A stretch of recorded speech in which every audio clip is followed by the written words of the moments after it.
HS Bhardwaj YouTube channel पर आप सभी का स्वागत है। मकर संक्रांति की कथा।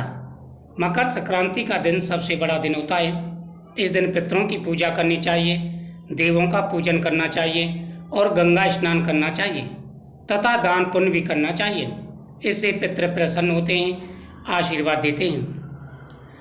प्राचीन समय की बात है, राजा सगर थे।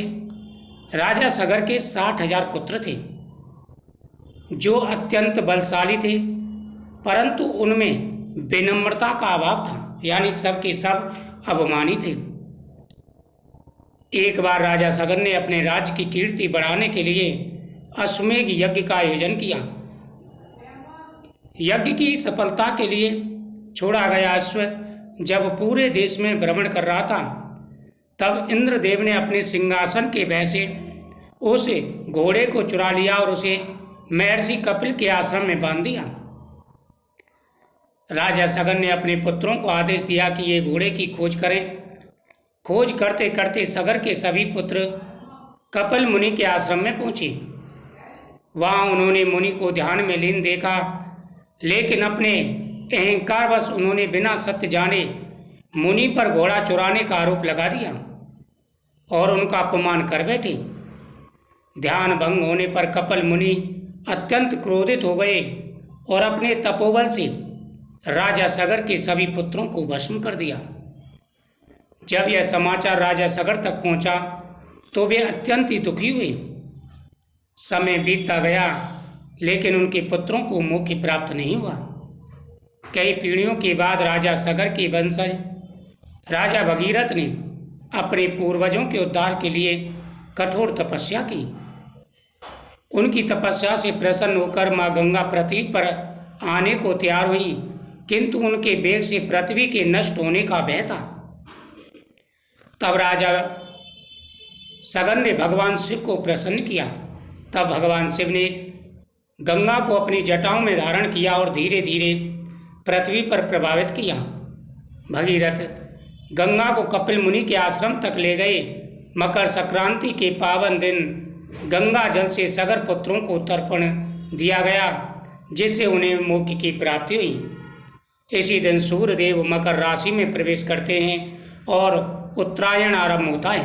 यह पर्व हमें सिखाता है कि अहंकार का अंत और धर्म, तप व दान से ही कल्याण संभव है। प्राचीन काल में विदर्भ देश में धर्मदत्त नाम का एक धर्मात्मा ब्राह्मण रहता था।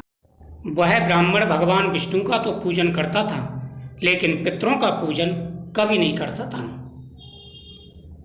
वह नियमित रूप से देवताओं की पूजा करता, लेकिन पितरों के तर्पण और श्राद्ध को विशेष महत्व नहीं देता था। समय बीतता गया।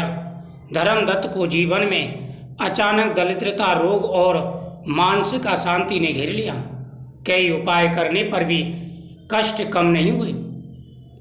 एक रात्रि उसे स्वप्न में उसके पितृ दिखाई दिए। वे अत्यंत दुर्बल और दुखी अवस्था में थे।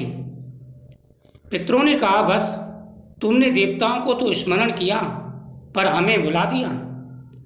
पितृलोक में हमें तर्पण नहीं मिल रहा है, इसी कारण हम मोक्ष से वंचित हैं और तुम्हारे जीवन में बाधाएं उत्पन्न हो रही हैं। यदि आपके जीवन में भी अनेक प्रकार की परेशानियां आ रही हैं, आप पूजा पाठ कर रहे हैं, लेकिन फिर भी आपकी मनोकामना पूरी नहीं हो पा रही है, अनेक प्रकार के कष्ट आपके जीवन में आ रहे हैं, तो इसका सीधा मतलब है कि आपके ऊपर पितृ रुष्ट हैं। इसलिए आपको पितरों का पूजन अवश्य करना चाहिए। साथ ही मकर संक्रांति जैसे बड़े पर्व जब आते हैं तो पितरों के नाम से दान पुण्य अवश्य करना चाहिए।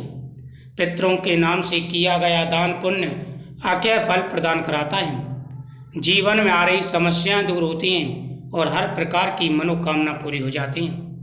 धन बढ़ता है, सुख और समृद्धि आती है, जीवन में आ रहे सारे कष्ट दूर हो जाते हैं। धर्मदत्त भयभीत होकर के जाग उठा। अगले दिन वह एक ज्ञानी ऋषि के पास गया। ऋषि ने कहा, बस मकर संक्रांति का दिन पितरों के लिए अत्यंत ही पुण्यकारी होता है। इस दिन सूर्य उत्तरायण होते हैं और किया गया तर्पण अक्षय फल देता है। मकर संक्रांति के दिन धर्मदत्त ने प्रातः गंगा जल से स्नान किया, सूर्य देव को अर्घ्य दिया और तिल व कुश से पितरों का तर्पण किया। मकर संक्रांति के दिन तिल का विशेष रूप से प्रयोग किया जाता है। इस दिन दान पुण्य करना चाहिए, गौ माता का पूजन करना चाहिए और साथ ही साथ पितरों का आह्वान करना चाहिए, पितरों की पूजा करनी चाहिए। इससे पितृ प्रसन्न होते हैं। बस मकर संक्रांति का दिन पितरों के लिए अत्यंत पुण्यकारी होता है। इस दिन सूर्य उत्तरायण होते हैं और किया गया पितृ तर्पण अक्षय फल देता है। मकर संक्रांति के दिन धर्मदत्त ने प्रातः गंगा जल से स्नान किया, सूर्य देव को अर्घ्य दिया और तिल व जल व कुश से पितरों का तर्पण किया। उसने गरीबों को अन्न, वस्त्र और तिल का दान भी किया। पूरे मन से उसने अपने पितरों को तर्पण दिया और उनसे क्षमा मांगी। उसी रात्रि को पुनः पितृ स्वप्न प्रकट हुए, किंतु इस बार वे तेजस्वी और प्रसन्न थे। उन्होंने कहा, बस तुम्हारे तर्पण से हमें शांति और मोक्ष की प्राप्ति हुई है। यानी पहले जब पितरों ने दर्शन दिया तो वो दुखित अवस्था में थे, लेकिन इस बार प्रसन्न अवस्था में थे और साथ ही साथ अपने वंशजों को आशीर्वाद दे रहे थे, धर्मदत्त को आशीर्वाद दे रहे थे। तभी तो कहते हैं, अगर पितृ दुखी हों तो तुम्हें अनेक प्रकार की परेशानियों का सामना करना पड़ सकता है। अगर पितृ प्रसन्न है तो आपकी प्रत्येक मनोकामना पूरी होगी। मकर संक्रांति के दिन धर्मदत्त ने प्रातः गंगा जल से स्नान किया, सूर्य देव को अर्घ्य दिया तो उनके पितरों ने उसे आशीर्वाद दिया। उन्होंने कहा, बस तुम्हारे तर्पण से हमें शांति और मुक्ति की प्राप्ति हुई है। अब तुम्हारे जीवन से कष्ट दूर होंगे। कुछ ही समय में धर्मदत्त के कष्ट समाप्त हो गए। उसके जीवन में सुख, शांति और समृद्धि लौट आई। तब से यह मान्यता है, प्रचलित है कि मकर संक्रांति पर पितरों के लिए किया गया दान और तर्पण 7 पीढ़ियों का कल्याण कर देता है। इसीलिए इस दिन पितरों का पूजन करना चाहिए। जो भी इस दिन सच्चे मन से पितरों के नाम से तर्पण करते हैं, सूर्य देव को अर्घ्य देते हैं, उनकी प्रत्येक मनोकामना पूरी हो जाती है। धन, सुख और समृद्धि, जीवन में सफलता, मान सम्मान बढ़ता है, संतान का सुख प्राप्त होता है और जीवन में आ रहे सारे कष्ट दूर हो जाते हैं। इसलिए सभी को इस दिन पितरों का पूजन अवश्य करना चाहिए, देव पूजन करना चाहिए और सभी प्रकार की मनोकामनाएं आपकी पूरी होंगी।